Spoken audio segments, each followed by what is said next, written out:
Hello students, आज हम लोग क्लास 9 में एक नया टॉपिक पढ़ने वाले हैं। ऐसे अभी आपका स्टैटिक्स खत्म नहीं हुआ है। ये एक टॉपिक है, अगला एक नया टॉपिक है केंद्रीय प्रवृत्ति की माप। ठीक है, सेंट्रल टेंडेंसी ऑफ मेजरमेंट, यानी कि केंद्रीय प्रवृत्ति की माप हम लोगों को पढ़ना। अब केंद्रीय प्रवृत्ति की माप क्या है, तो देखिए केंद्रीय प्रवृत्ति की जो माप होती है वो 3 होता है। कितने बाबू? 3। कौन कौन होते हैं, चलिए हम उसको देख लेते हैं, एक एक करके देख लेते हैं। तो केंद्रीय प्रवृत्ति की जो माप होती है वो 3 होता है। एक होता है माध्य, ठीक है, एक होता है माध्यिका और एक होता है बहुलक। नाम तो आपने सुना ही होगा, क्या बाबू? नाम तो आपने सुना ही होगा। ये माध्य को हम लोग मीन कहते हैं, ठीक है, माध्यिका को मीडियन कहते हैं। ये पीछे क्लास में भी आप लोगों ने पढ़ा होगा। और मोड को हम लोग बहुलक कहते हैं। ये 3 चीज है केंद्रीय प्रवृत्ति की माप, ठीक है। अगर आपसे पूछा जाए केंद्रीय प्रवृत्ति की माप कौन कौन होती है, तो आप कहेंगे 3 होती है। कौन कौन 3 होती है? तो माध्यिका और बहुलक 3 होता है। लेकिन अगर आपसे कहा जाए कि केंद्रीय प्रवृत्ति की सबसे उपयुक्त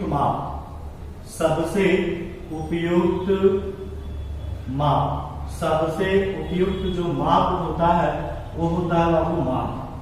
याद रखेंगे, ठीक है।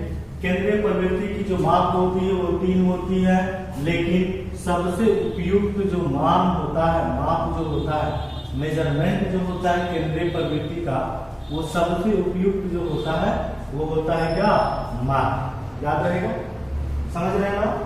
जो चीजें अगर आपको लगता है कि हमको नोट कर लेना चाहिए, वो आप वीडियो को पॉज करें या बैक करें, आप उसको नोट कर लें, ठीक है। तो हम लोग जाने केंद्रीय प्रवृत्ति की माप 3 होता है, माध्यिका और बहुलक, ठीक है, मेन, मीडियन, मोड, ये हम लोग जाने। और सबसे उपयुक्त जो माप होता है वो माध्यिका होता है, ठीक है।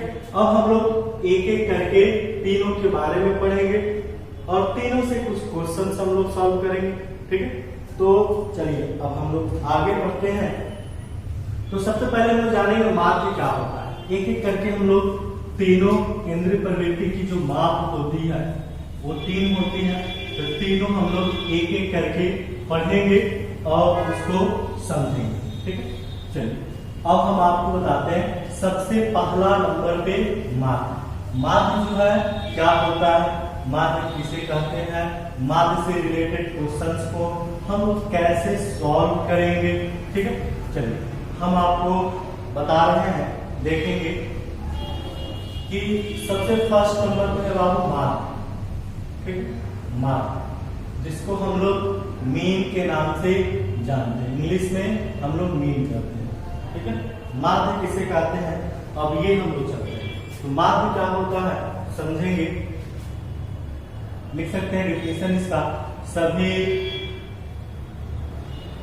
प्रेक्षणों का योग। अब आप कहेंगे कि सर ये प्रेक्षण क्या है? अभी हम आपको बताएंगे, घबराने वाली बात नहीं है। सभी प्रेक्षणों का योग, ये छोड़ के बाकी तो समझ गए, कोई दिक्कत? अभी हम इसको प्रेक्षण बताएंगे। सभी प्रेक्षणों के का योग में सभी प्रेक्षणों की संख्या से भाग देने पर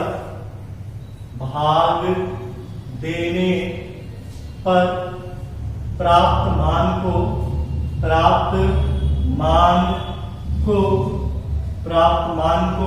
माध्य कहते हैं। क्या कहते हैं बाबू? प्राप्त मान को माध्य कहते हैं। किसी को कोई प्रॉब्लम है, समझ में आ रही है बात, हम क्या करें? लेकिन यहाँ अभी प्रेक्षण समझना जरूरी है, हम अभी आपको बताएंगे, घबराना नहीं। यानी कि ये कह रहा है, डेफिनेशन इसका ये है कि सभी प्रेक्षणों के योग में सभी प्रेक्षणों की संख्या से यदि भाग दिया जाए तो जो प्राप्त मान होता है, जो वैल्यू हमको मिलता है, उसी को हम लोग क्या कहते हैं बाबू, माध्य कहते हैं। समझ में आ रही बात? तो इस प्रकार से अगर हम कह दें कि माध्य बराबर क्या होगा, तो माध्य बराबर हम लोग लिख सकते हैं सभी प्रेक्षणों का योग। क्या लिख देंगे? सभी प्रेक्षणों का योग।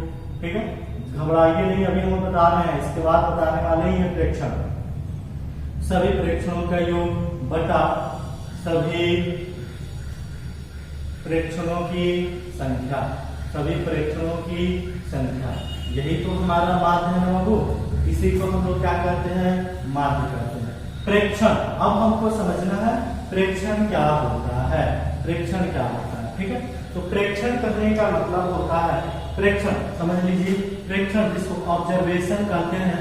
ठीक है, प्रेक्षण करने का मतलब जिसका भी आपसे माध्य पूछा जाए ना बाबू, तो जो क्वेश्चन में दिया गया जो क्वेश्चन है उसी को हम लोग प्रेक्षण करते हैं। जैसे मान लीजिए कोई नंबर हो, कोई डाटा हो, कोई भी डाटा, जैसे मान लीजिए कहा दिया जाए 1 2 3 4 का माध्य बताएं, का माध्य बताएं, तो ये जो नंबर दिया गया है ना, यही हमारा प्रेक्षण कहलाता है। क्या कहलाता है? प्रेक्षण कहलाता है, इसको ऑब्जर्वेशन करते हैं। ठीक है, यानी कोई भी अगर नंबर संख्या दिया है, प्रथम 5 प्राकृतिक संख्या का माध्य या 10 का गुणज का माध्य, जिसका जो नंबर्स आपके सामने दिए हुए हैं वही हमारा प्रेक्षण कहलाता है। जैसे मान लीजिए कहा जाए कि 10 20 30 40 50, इस 50 यानी कि इतना जो नंबर दिया गया है इसका माध्य ज्ञात करें, तो जो नंबर दिया गया है वही हमारा ऑब्जर्वेशन होता है, वही प्रेक्षण होता है। ठीक है, तो जो आंसर में हम लोग बनाना हो, जो क्वेश्चन से दिए हो,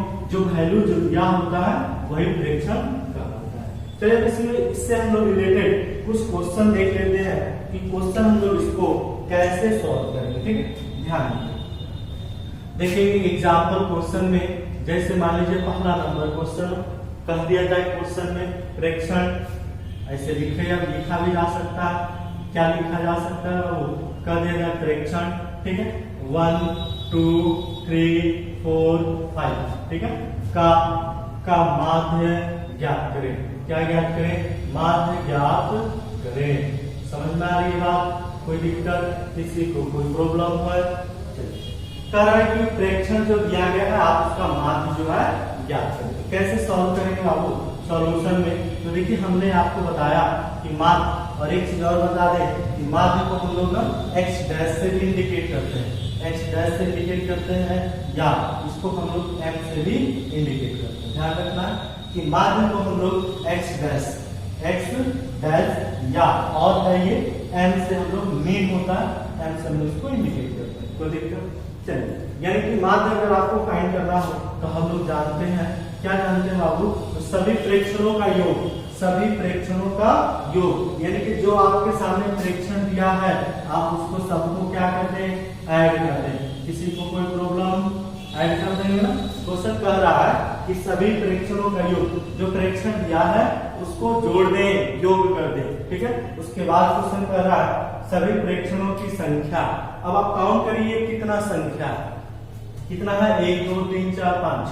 कितने हैं बाबू? 5। तो नीचे कितना लिख देंगे? 5। जितनी संख्या होगा ना आप उसी को लिख देंगे। कोई दिक्कत? समझ में आ रही है बात? चलिए, अब ये आप जोड़ना तो जानते हैं, इसको जोड़ना जानते हैं। 5 4 9 9 3 12 12 2 14 14 ये कितना बाबू? 15 15 बटा कितना होगा? 5। कितना कटेगा तो आएगा 3। इसलिए इसका जो माध्य होगा x डैश जो होगा वो कितना होगा बाबू? 3। यही आपका आंसर होगा। किसी को कोई प्रॉब्लम है? समझ में आ रही है बात? क्या जी कोई दिक्कत? चलिए एक क्वेश्चन और देखते हैं, सेकंड नंबर क्वेश्चन। अगर क्वेश्चन उसी तरह से कर दिया जाए 1 2 3 4 का माध्य निकालें, तो माध्य बराबर क्या होगा? आप सभी को क्या करेंगे? जोड़ देंगे। सबको जोड़ देंगे ना। नीचे कितना नंबर लिखेंगे? कितना है? 1 2 3 4। तो नीचे क्या लिखेंगे? 4। सबको ऐड करिए। 4 3 7 7 2 7 2 कितना? 9 और 1 कितना? 10। 10 नीचे कितना होगा? 4 भाग दीजिए। 4 गुना 8 होगा, 2 बार में 10 देंगे। 4 पॉइंट कितना बाबू? सॉरी 2.5 सर हो जाएगा ना डेसिमल में भी आ सकता है, कोई दिक्कत नहीं, इसको हम डेसिमल में भी लिख सकते हैं। समझ में आ रही बात? तो ये हम लोग अभी पढ़े कि माध्य को हम लोग कैसे क्वेश्चंस का सॉल्व करेंगे, क्वेश्चन कैसे सॉल्व करेंगे, ये चीज हम लोगों ने सीखा।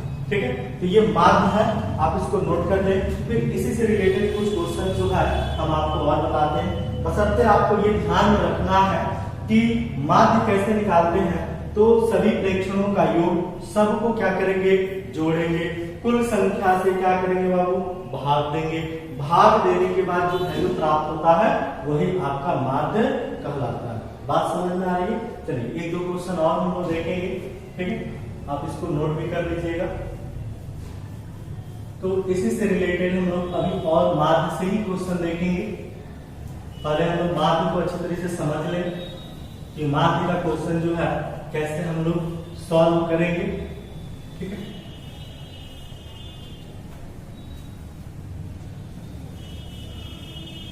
और माध्य में बारंबारता तो आप जानते हैं बाबू, बारंबारता किसे कहते हैं, हमने आपको पीछे लिखवाया भी है कि बारंबारता जो संख्या जितनी बार आती है, जो संख्या जितनी बार आती है वह उस संख्या का बारंबारता कहलाती है।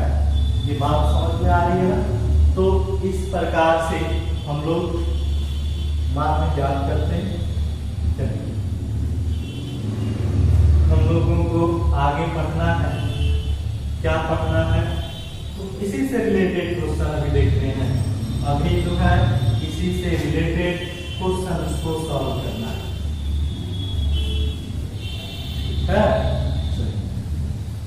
आगे देखेंगे। ध्यान, क्वेश्चन नंबर 2 तक हम बता दिए थे चैप्टर में। क्वेश्चन आप तीसरा नंबर देखिए। क्वेश्चन नंबर कितना है? अगर आपसे क्वेश्चन कहा जाए 10 के गुणज, 10 के गुणज का माध्य ज्ञात करें, 10 के गुणज का माध्य ज्ञात करें, तो आप कहेंगे सर 10 का गुणज, 10 का गुणज करने का मतलब मल्टीपल होगा वो, या 10 के गुणनखंड कर सकता है, 10 के 5 गुणज कर सकता है। हम ये लिख देते हैं 10 के 5 गुणज। कितने गुणज? 5 गुणज। ठीक है, चलिए सॉल्यूशन इसमें लिखेंगे। पहले 10 के 5 गुणज को पता कर लें कि 10 के 5 गुणज कौन कौन होंगे। 10 के 5 गुणज मल्टीपल बाबू, मल्टीपल तुमने पढ़ा हुआ। 10 का टेबल कितना बार लिख देंगे? 5 बार, क्योंकि कितना गुणज पूछ रहा है? 5, तो 5 बार आप लिख दीजिए।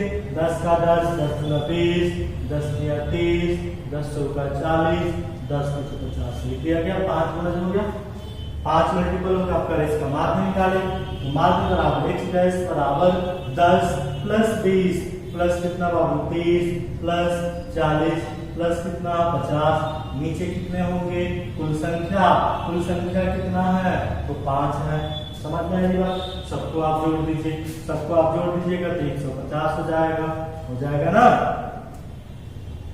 क्या? और नीचे कितना होगा? 5, भाग लगेगा कितना हो जाएगा? 30। तो आंसर जो होगा आपका वो कितना हो जाएगा? 30 हो जाएगा। बातें समझ में आ रही है? तो इस प्रकार से हम लोग इसका माध्य जो है निकालते हैं। ठीक है, चौथा नंबर क्वेश्चन देख लें।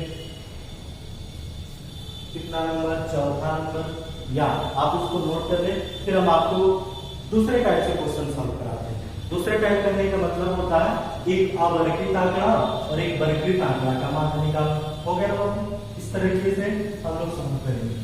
तो अभी तक में जो भी हम लोग क्वेश्चन सॉल्व कर रहे थे वो वर्गीकृत आंकड़ा नहीं था, वो अवर्गीकृत था, क्योंकि आपने अनुरूप डाटा का क्वेश्चन जो है पिछली बार जो है आपने बनाया हुआ है और हमने आपको उसको समझाया भी है कि अनुरूप डाटा क्या होता है और एक ग्रुप डाटा क्या होता है। जैसे मान लीजिए इसमें तो किसी की बारंबारता दिया नहीं है, अगर बारंबारता दिया हो और तब क्वेश्चन सॉल्व करना हो तो कैसे हम क्वेश्चन को सॉल्व करेंगे। तो देखिए थोड़ा सा सूत्र आप समझेंगे। सूत्र क्या होगा बाबू? अगर हम लोग लिख दें पहला नंबर में, ठीक है, क्या लिख देंगे? अवर्गीकृत। ध्यान देंगे, अवर्गीकृत आंकड़ों का, अवर्गीकृत आंकड़ों का माध्य ज्ञात करना। ठीक है, किसका? तो अवर्गीकृत आंकड़ों का माध्य ज्ञात करना। अगर अवर्गीकृत दिया हो और उसका आपको माध्य निकालना हो तो कैसे आप निकालेंगे? ठीक है, अवर्गीकृत कहने का मतलब क्या होता है? एग्जाम्पल जैसे हम लोग लिख लें, ठीक है, समांतर माध्य जिसको हम लोग कह सकते हैं। जैसे मान लीजिए हम लिख दें, माना कि n प्रेक्षण कितना बाबू? n प्रेक्षण कौन कौन? x1 x2 x3 dash dash xn का समांतर माध्य, एग्जाम्पल नहीं है, का समांतर माध्य कहिए या सिर्फ माध्य कहिए, का समांतर माध्य को किससे सूचित करते हैं? x डैश हो तो x डैश बराबर, हमने अभी इसके पहले आपको बताया कि जिसका भी माध्य निकालना हो सबको आप जोड़ दें। ये सबको जोड़ देंगे ना, सबको क्या करेंगे? जोड़ देंगे। तो जोड़ देंगे तो क्या होगा? x1 plus x2 plus x3 plus dash dash क्या बाबू? xn। और नीचे क्या लिखेंगे? कितने प्रेक्षण है, टोटल कितना है? n है। तो नीचे क्या होगा? n। समझ में आ रहा है? अब यहाँ पे हम लोग लिख सकते हैं x डैश बराबर, इसको क्या लिखेंगे? सिग्मा। सिग्मा क्या होता है अभी हम आपको इधर बताएंगे, ठीक है। सिग्मा क्या होता है अभी हम यहाँ पे इंडिकेट करेंगे। सिग्मा x क्या लिख दें? x, नीचे क्या लिख दें? n, नीचे क्या लिख दें बाबू? n, ठीक है। तो इस तरीके से हम लोग माध्य का फाइंड कर सकते हैं, ठीक है।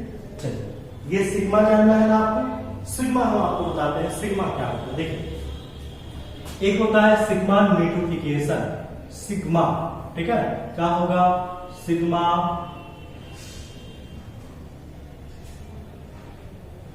नोटेशन, संकेत।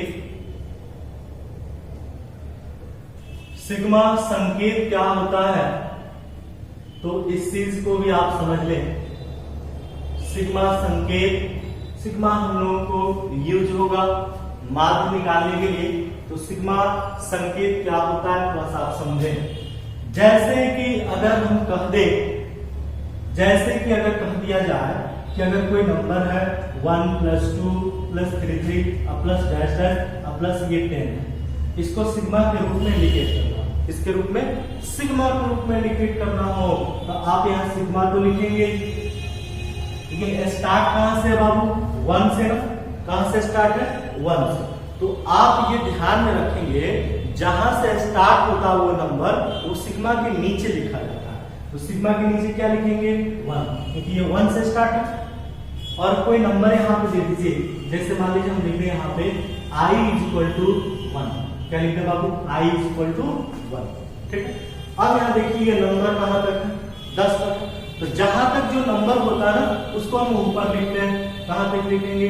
10 तक। यहाँ पे कोई वैल्यू होगा x और i की जगह 1 से स्टार्ट है तो हम लोग i लिखते हैं, क्योंकि ये इंडिकेट करता है ना कि ये 1 से लेके i की जगह 1 से लेके कहां तक है? 10 तक। यानी कि xi कहने का मतलब x1 x2 x3 जो नंबर है वैल्यू है उसको। दूसरा एग्जांपल आप समझिए, जैसे मान लीजिए अगर क्वेश्चन हो 1 2 3 प्लस डैश डैश, मान लीजिए कि 100 हो, समझेंगे क्या हो? 100, क्या लिखेंगे बाबू? सिग्मा कहां से स्टार्ट है? 1 से, तो 1 ऊपर क्या होगा? 100, समझ रहे होंगे। ऊपर क्या होगा? 100 और ये x क्या लिख सकते हैं? i लिख सकते हैं, कोई दिक्कत? समझ में आ रही है बात? लिख सकते हैं ना। तो उसी प्रकार से अगर आपके सामने अगर यहाँ लिखा हो तीसरा नंबर में 1 का पावर क्यू, 2 का पावर क्यू, अगर 3 का पावर क्यू, इसके ऊपर स्क्वायर भी हो सकता है, पावर 4 भी हो सकता है। जैसे मान लीजिए हम लिख रहे हैं यहाँ पे 500 पावर कितना जी क्यू लिख सकते हैं। यहाँ क्या लिखेंगे? सिग्मा i = 1 से स्टार्ट है, कहां तक है? 500 है। यहाँ x का पावर क्या लिखेंगे? q, या n का पावर भी हम लोग q लिख सकते हैं। अगर स्क्वायर होता तो यहाँ क्या लिखते हैं? स्क्वायर लिखते हैं। समझ में आ रही है बात? ठीक है। अगर मान लीजिए यहाँ 4 नंबर अगर यहाँ पे लिखा जाता x1 plus x2 plus x3 plus dash dash plus लिख देते xn। अगर इसको सिग्मा के रूप में लिखना होता तो सिग्मा लिखते, i = 1 लिखते, ऊपर कहां तक है बाबू? तो n तक है, और यहाँ क्या लिख देंगे? xi लिख देंगे। समझ में आ रहा है ना?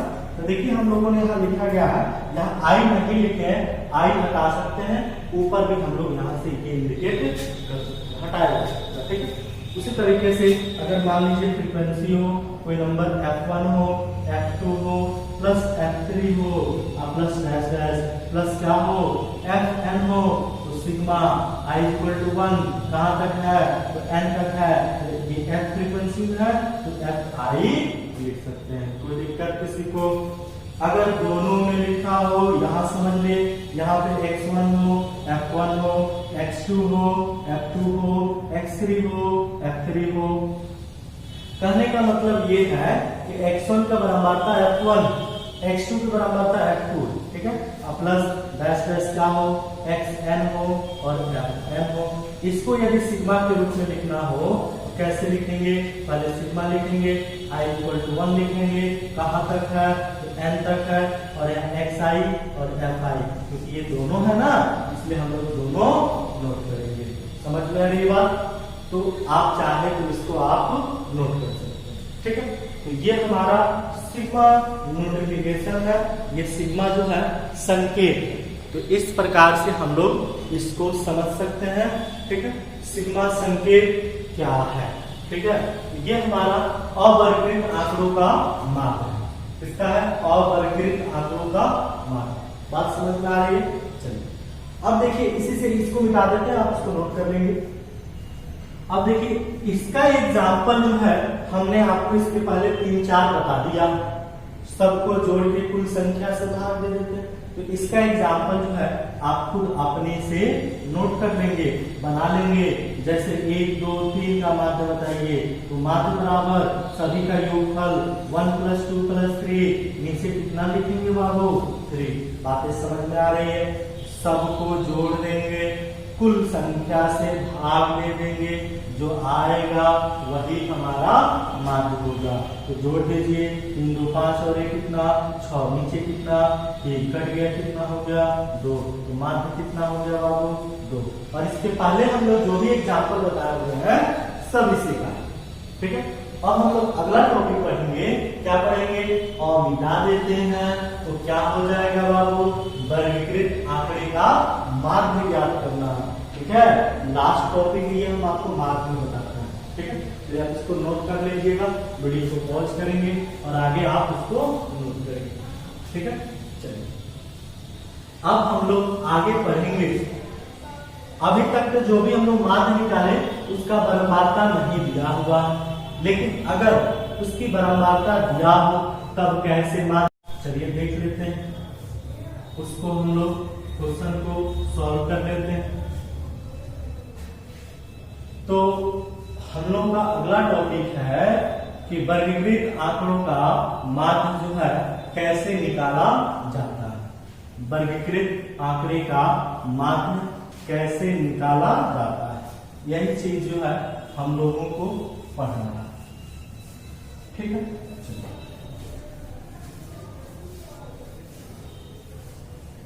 बोर्ड पर ध्यान देंगे, समझेंगे। ठीक है, देखिए अगला टॉपिक है वर्गीकृत आंकड़ों का माध्य ज्ञात करना। जैसे मान लीजिए अगर हम कहें एग्जाम्पल ही हम आपको समझाते हैं। जैसे मान लीजिए कि पहला एग्जाम्पल, जैसे मान लीजिए कोई चर मान दिया हो, ठीक है, और इसकी बराबरता दिया हो, इसकी बराबरता दिया हो।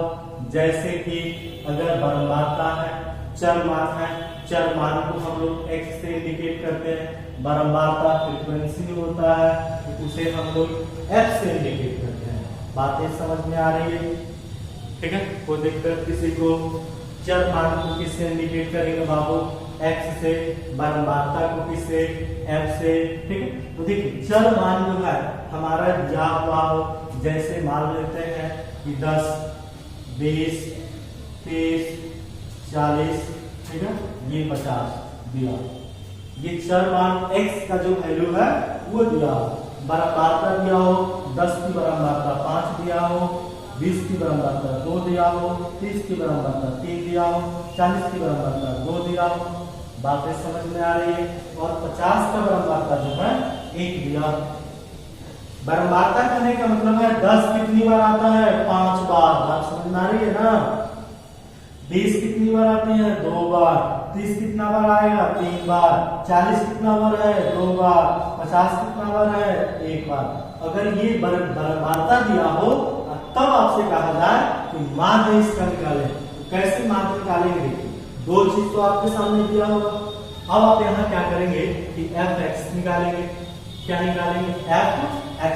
तो f(x) क्या होता है आप देखिए, f और x का मल्टीप्लाई, f और x का मल्टीप्लाई, यानी कि x ये है, f ये है। आप दोनों को मल्टीप्लाई करके लिखे वहां। बात समझ में आ रही है, दोनों को मल्टीप्लाई करके क्या करें, लिखें। तो कैसे लिखेंगे, 10 में 5 से गुणा कितना हो जाएगा, 50। 20 में 2 से गुणा कितना, 40। 30 में 30 से गुणा, 3 में कितना, 90। 40 में 2 से गुणा, 80। 50 में 1 से गुणा, 50। क्या किसी को कोई दिक्कत है? ये आपके क्वेश्चन में दिया रहेगा, कहेगा कि माध्य निकालें। तो ये दिया रहेगा तो इसको पहले आप नोट कर लेंगे, फिर उसके बाद f(x) निकालेंगे। f(x) कैसे निकालते हैं, तो f(x) करने का मतलब x और x का मल्टीप्लाई। आप दोनों को मल्टीप्लाई करिए और यहाँ लिखते जाइए। क्या कोई दिक्कत, सबको समझ में आ रहा है कि हम क्या बता रहे हैं? ठीक है। अब f(x) के आप सबको जोड़ दीजिए। जब सबको जोड़ेंगे तो सिग्मा f(x). सिग्मा कहने का मतलब होता है जोड़। किसका जोड़ बाबू, तो f(x) का जोड़। क्लियर। सबको जोड़िए, 0 जोड़ दीजिए तो 0 हो जाएगा।